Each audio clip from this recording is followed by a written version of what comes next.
kaze mu kiganiro amazi y'ubuzima mutegurirwa kandi mugashikirizwa n'ishirahamwe P010 Burundi n'inshuti zaryo. Ikiganiro c'abana kirimo inyigisho ngirakamaro mu byo kumenya Imana. Uhagarikiye ikiganiro Seve Nibona, umuhinga w'ivyuma Michelle na Mubano. Mu kiganiro giherutse nyokuru yarasobanuye neza Marita ingene umuntu yashitse imyavyaha n'ingene Imana yarungitse umwana wayo Yesu Kristo kugira ngo agarukane ubucuti bwe bwaratosekaye. Nome acasezera Marita maze yongera amusikira igipupe ciza. Mugabo mu nyuma biboneka ko Marita yagitaye. Reka turabe ingene vyagenze. Nitwigeze dukora ku gipupe cawe. Ningebye nkagitwaye. Ko wataye ico gipupe karakubanye. Iyo nduru niyiki numva muvuga wo kabanye ninde kabanye. Marita yataye igikinisho Nome yari yampaye. Sije nagitaye. Nagisize gaye muhira igihe naja kw'ishuri. None agarutse nasanze atacu. Ico gipupe nicazimiye. None Nijewe ndagifise nagisanze ku gitanda ca Marita cari gifunyafunye nca ndagitowe. Marita urazi agaciro k'iki gipupe? Mugabo sinavuye aho ndagisize. Nasize gakibitse munsi y'umusego. Sinzi gituma Nome yaguhaye iki gipupe nca ndagusubiza nicuye umuryango sicu umuryango wanyu. Nome yasavye kukimubiki nari nakibitse neza kandi yari yavu. Ivyo Nome yakoze sindabishima. Ico gipupe kirazimvye wowe ntushobora kukibika kizoguma muri uyu muryango wacu. Nome yavuze ko dakigumanya tangora. Ziba namaze gufata ingingo niwaguma ubivuga nca ndakurungika kuryama utariye. Nikare mu gitondo turi kumwe na Marita kuri ca giti kinini. Mana, nyokuru yavuze ko ushobora kuvugana nawe. Rero nizeye ko atangorane bigutera. Nyokuru yavuze ko ushobora kumfasha mana. Birananiye kuba mu rugo kwa basa bose. Ndazi ko nkwiye gushima kubera yuko banyakiriye mu rugo rwabo. Mugabo birangoye cane. Umupfasoni Sylvia ntankunda. Yama ariko arankankamira. Ambwira ko atacomaze. Mana ndagusavye ungire mwiza. Sishaka kwama ndiko datata nasize na Noel. Mana, niwe watumye Nome aba umugenzi wanje. None ntiwohindura sinzi na Noel nabo baba bagenzi banje. Kandi Mana, ndagusavye ubane na Nome hariya kw'ishure yigamo kandi abamo. Umuzigamire kandi ndagushimiye ko wampaye umugenzi mwiza nkawe. Ndagushimiye ko waturungikiye nyokuru. Mana aragukunda cane. Mana hari ico nshaka kufasha. Nome yari yavuze ko nomurabira kirya gipupe kandi n'umupfasoni Sylvia yari yavyemeye. None raba yakijaye. Jewe shaka kukigumana igihe Nome kiri kw'ishuri. Nakigumane nk'ikintu comara ibintu. Tegeka umupfasoni Sylvia asubize kirya gikinisho. Amen. Marita uriko uravugana nande? Ndiko ndavugana n'Imana kugira ngo nongere ndonke ca gikinisho ca Nome. Cyaratakaye. Nashe narakibuze kandi nibaza ko ari sinzi na Noela bakijana. Ica dutangura guharira. None niwe bakijana? Oya umupfasoni Sylvia niwagifise kandi yanse kukisubiza. Nibaza ko uzi ingene Munyana yababaye kuko utamuhaye ico gipupe ngo giterure. Sinzi kene nababaje Munyana. Mugabo sinagomba kumubabaza. Nari nemereye Nome ko zocunga neza ico kikinisho ciwe. Nivyo nashaka gusa. Ndabitahura Marita. Nta wundi muntu yari bwanyizere ngo abitse ikintu c'agaciro. None heraba birananiye. Ukwiye kumenya ko kirya gipupe ari ic'umuryango kandi ko umupfasoni Sylvia afise uburenganzira bwo kukiguma. Umupfasoni Sylvia yavuze ko yasanze ico gipupe ku gitanda canje. Mugabo sivyo. Nari nakinyegeje munsi y'umusego wanje. Arabesha. Marita ukwiye kubaho ku mupfasoni Sylvia. Si ubwa mbere abesha. Ukwiye gufata yegeka amakosa ku bantu bakuze ubabwira ngo bariko barabesha. Utegerezwa kuba ufise ivyemezo vy'ivyo uvuga. Niburi hariho n'icyabona. Mu kuvuga umuntu aba yabonye ivyo uba uriko uravuga. Kandi navyo bari vyo. Mukwiye kubahuka abakuze canke abo bavyeyi bakureze. Sinashatse kububahuka. Urambabarira. Ni kubera yuko urya muryango wamva mwufashe nabi. Iyo mba narifise ahandi mba. Umugenzi wanje ni Nome wenyene gusa. Nza aho Marita, nubwo kutubaha.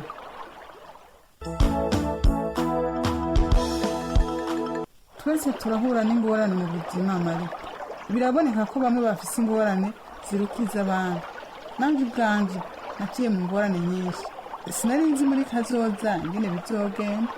ushatse kuvuga iki Ganyoko? Mu buzima bwanje narigeze kubaho atana kimwe mfise, atana ifaranga na rimwe, atavyo kurya, ntagira nahomba. Nari mfise Yesu wenyine gusa, kandi ivyo vyari bimpagije. Muri izo ngorane zose Imana yambereye ubutare, yaramfashije kurengana ingorane yose twahura. Naho abantu bafashe nabi, Yesu yagumanye naje mu ntambuko zose. Ivyo vyose wabimenye gute none Nyoko?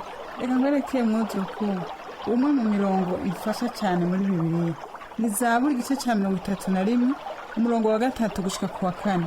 Uyo ni Dawidi yariko aravugana n'Imana igihe yari mu ngorane. Hasomeye Mari avuga ngo kuko ari wewe igitandara canje n'igitandara kinkingira, nuko kubw'izina ryawe uje imbere undongore, unkure mu mutego bantegeye mu mpisho, kuko ari wewe buhungiro bwanje. Uwo niwe ngomba Nyoko, umugezi azagumana naje ibihe byose, umuntu ashobora kumbera nk'igihome. hariho umuntu umwe gusa ashobora kukubera gutyo mu buzima bwawe. Uyo muntu ni Yesu, kandi ivyo ashobora kubikora igihe cyose umusavye kukubera urufatiro rw'ubuzima bwawe, igihe azotegeka ubugingo bwawe bwose. Urufatiro ni iki? Uramaze kubona ikibazo ushasha bariko barubaka k'urusengero? Yego. Warabonye bijya binogo bimvye maze bakavyuzuzamo amabuye n'isima? Uryo nirwo rufatiro bariko barubaka kw'irya nzu. Rero urwo rufatiro nirwo rugumye inzu n'inyiganyiga. Nivyo, iyo nzu inafise urufatiro rukomeye, maze umuyaga n'imvura bikaza ikihenuka.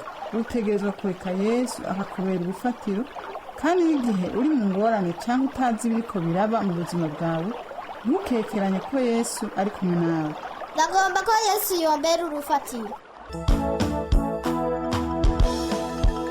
Aho urahejeje gukora icyambere. Ico naco ni ukumenya ko ukeneye Yesu mu bugingo bwawe. Ikigira kabiri naco ni iki Ganyoko? Ikigira kabiri ni ukwemera ko uri umunyabyaha, maze ukagira ico ubikozeko. Ushatse kuvuga iki Ganyoko? Umunyabyaha jewe? Uribuka inkuru y'itongo rya Edeni? Ego, Adamu na Eva ntibumviye Imana, maze bajya ku giti kimenyekanisha iciza n'ikibi. Biranejereje, nivyo. Uko kutumvira Imana kwabaye icyaha. Uribuka ibyo Yozefu yagize, utwara ubwato bwasi atabizi cyamubereye icyaha. Ariko reka mvuge kuri wowe Marita. Ugabo Nyoko, jewe si umunyabyaha, nta kibi na kimwe ndakora. Uribagiye wa murongo nakubwiye wa munsi? Uhuhi. Abura mu gice cya 3:23. Ego ndabibutse. Ndazi ko kuri wewe ivyo bigoye gutahura. Mugabo Imana niyo yagushize hajya mu rugo rw'abasa bose. Bajya nibo bavyeyi bawe, kandi ukwiye kubumvira. Ukwiye kwigenza uko ushaka cyangwa ngo ukore ibyo wishakira. Niba bigenza uko uzoguye mu cyaha. N'igihe wiyumviriye ibintu bitari byiza, naho nyene ukoze icyaha. Cyangwa igihe uvuze ibintu naho nyene. Igihe tudakunze abantu batandukanye natwe, naho nyene tuba dukoze icyaha. Mbere n'igihe twiyumviriye uburyo twokwihora abatugiriye nabi, naho ni icyaha. Ibyo bintu byose ni icyaha imbere y'Imana. Igihe rero nishuye umushinga nawe basa bose n'umupfasoni wiwe Silvia, canke iyo ntumviye ivyo bavuga, canke iyo ntakoze ivyo bambwiye gukora, biba ari icaha? Nivyo ni icyaha. Mbere n'igihe wagirije sinzi na Nowera ibintu batakoze, naho nyene ni icyaha.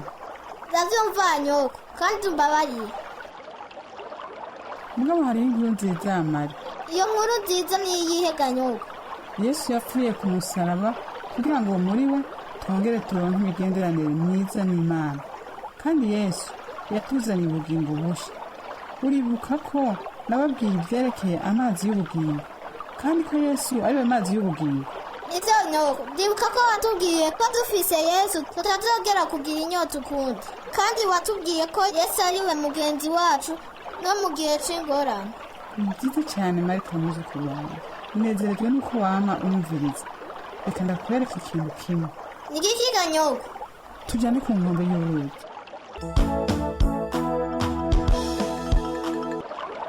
urabona ingene amazi ari umusarara mbere ndabona no hasi ku musenyi.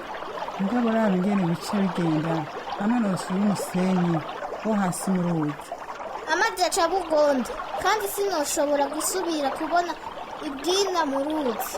uko niko bigenda igihe icyaha cinjiye mu buzima bwacu. ubuzima bwacu buca bumera nk'ubwuzuye n'urwondo, maze bigatuma tutagishobora kubona Imana. ni kubera yuko Yesu Kristo yadupfiriye ku musaraba kubw'icyaha cyacu. ico cyonyine nicyo congera kuduha kongera kubona Imana. Rero nyogo nico gituma Yesu ari amazi y'ubugingo. Ubu ndabitahuye, ndamenye ko nkeneye Yesu ubugingo bwanje. Ndagomba kumukurikira. niba ugomba kuba ukurikira Yesu, ngiki icyo Bibiliya ivuga mu cete cya mbere cya Yohana igice cya mbere 9 havuga ngo nitwatura ibyaha byacu niyo yo kwizigirwa kandi igororoka. ibyo nivyo bituma iduharira ibyaha byacu ikatwoza kugabitanya kose. Ndagomba kubikora, ndashaka kuba umukristo. Mariko, uyu munsi watangiye ubuzima bushasha, wateye intambuko yawe ya mbere nk'umukristo, kandi reka nkubwire ko ubuzima bwawe nk'umukristo butazokorohera. hazobaho ibihe uzogeragezwa gukora ibibi, kandi uzi ko ukwiye kwama ukora ibyiza gusa. aho niho Yesu aza kugutabara. nicyo gituma umufisi yavuze ko atazoduta twenyine, ntazoduheba, yama hafi yacu ngo adufashe. Nibaza ko ari ikintu ciza cyane. kuba hafi yiwe no kwatura amakosa yawe imbere ya Yesu nicyo gikorwa ukwiye gukora. umusabe ngo akubabarire, maze umuhanga amaso ngo agufashe ntuzongere kubikora. Urakoze nyogo. Zosaba Tade akuzanire Bibiliya niyongera kugenda Igitega, hariyo Bibiliya z'abana. Ego yo nyogo, ndakeneye Bibiliya yanje bwite nyogo. ni byiza ko iminsi yose umukristo wese amarana akanya na Yesu Kristo. byaba bimbera byiza kumarana akanya nawe buri gitondo. None uca ubigenza gute? ndabyuka kare maze ngafata akanya ko gusoma Bibiliya yanjye, ndasenga Imana hafi mwari kuragira mu gitondo. nari nakurindiye none uraje Mari. Ibintu ntibyagenze neza ku ishuri, kandi kuba umukristo si ikintu cyoroshe. yagenze gute Mari? Hari umukobwa yambariye amajambo mabi kandi yariko aratuka konsolante. Nanje gerageza kumubarira ko atari vyiza kuvuga amajambo nk'ayo. Niriko ndamubuza, umwigisha aca arinjira abaza ibiriko biraba. Niriko ndamusobanurira aca ambuza kuvuga, ambwira gusigara mu gihano. Vyababaje, mugabo sinari nashatse ko bigenda gutyo. Mugabo icambabarije kurusha nuko uyo mukobwa atigeze ahana kuvyo yakoze. Marita muzo, ukwiye kwitondera uburyo wishyura abantu. rimwe rimwe iyo bishitse ugashavura, si byiza kubandanya uvuga. hariho abaca bibaza ko utagendera. Kumbura ivyo uvuga n'ivyo nyoga, ndasavye umbabarire. musaba ikigongwe ntacyo byo gufasha Mari. aho ukwiye gusaba ikigongwe umwigisha wawe. Nyoga, ejo mu gitondo nirashika kw'ishuri, zokwibuka ivyo bambariye ko ntakwiye kw'ishuri. reka dusabe Yesu abigufashemwo Mari. dusenga. Mana, ndagusabye ubabarire Marita ku vy'abantu, maze umushoboze kuba icabona gikomeye ca Yesu. umwibutse ko hariho ibihe dukwiye kuguma twiyihorereye. amen. ushaka ko usoma muri Yakobo igice cya 3:6. asome Mari. Avuga ngo ururimi ni umuriro, ni kibikinga mw'isi. Ururimi rwashije mu ngingo zacu, ruhumanya umubiri wose, rudomeka ukubaho kwacu kose, nako ruba rwadometse na gehinomu. witondere ivyo uvuga Mari. niwaronka akanya nogusaba gusoma Yakobo igice cya 3:1 gushika ku 4. none ndagutwa kurya. Oya nyogo, sishobora kurya. Ngomba kuja kuraba munyana, ndamubarira ivyabaye ku bugingo bwanje, nongere ndamusaba imbabazi ko namuretse ngo aterure ca gipupe ca none. Ni ikintu kigoye, ndiko ndasaba Yesu gashoboze kukirenga. Marita, ivyo nta ngorane. tuzobonana ejo mu gitondo Nagasaga. Nagasaga nyogo.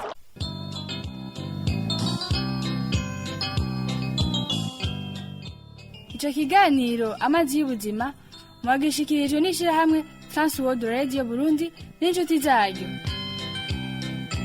ababashikirije ico kiganiro naba abana Sengiyumva Emmanuel, Daniel Nibona, Grace Nibona, Dushime Anne Siela, ijwi rya nyokuru Butoyi Liliane, umumenyereza w'igikino Samuel Sabine. hagira ico ugomba kubaza canke gutunganira twandikire Transworld Radio Burundi agasanduku ka posita 1140 Bujumbura. Itelefone ni 22 24 26 57. Murakoze.